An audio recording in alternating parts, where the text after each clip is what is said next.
OTG না micro oven, কোনটায় রান্না করলে খাবারের পুষ্টিগুণ নষ্ট হয় না? আজকাল সবাই ঘরে ওটিজি না হলে মাইক্রোওয়েভ রাখে, কিন্তু জানো কি কোনটাতে রান্না করলে আমাদের খাবারের পুষ্টিগুণ নষ্ট হবে না? অনেক ভিডিওতে দেখেছো যে হয় ওটিজিকে বেটার বলছে না হলে মাইক্রোওয়েভকে বেটার বলছে, কিন্তু রান্নার পদ্ধতিতে কতটা নিউট্রিয়েন্ট লস হচ্ছে সেটা নিয়ে কেউ আলোচনা করছে না। আজ আমি সেই বিষয়ে তোমাদেরকে জানাবো। চলো প্রথমে জানি মাইক্রোওয়েভ আর ওটিজি কিভাবে কাজ করে। মাইক্রোওয়েভে সাধারণত খুব দ্রুত রান্না হয় আর তাপমাত্রা খাবারের ভেতর থেকে বাইরের দিকে প্রবাহিত হয়। ওটিজিতে খুব ধীরে ধীরে রান্না হয়, এখানে তাপমাত্রা খাবারের বাইরে থেকে ভেতরের দিকে প্রবাহিত হয়, যেমন আমরা চুলায় রান্না করে থাকি।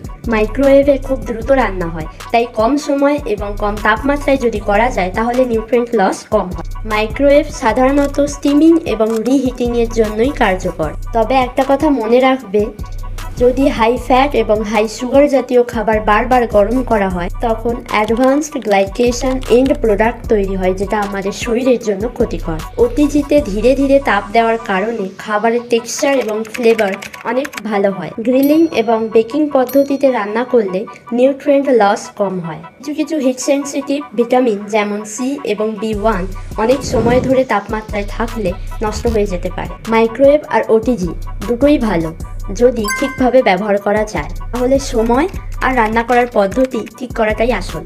তুমি কি ইউজ করো, মাইক্রোওয়েভ না ওটিজি? আমাকে কমেন্টে জানাও।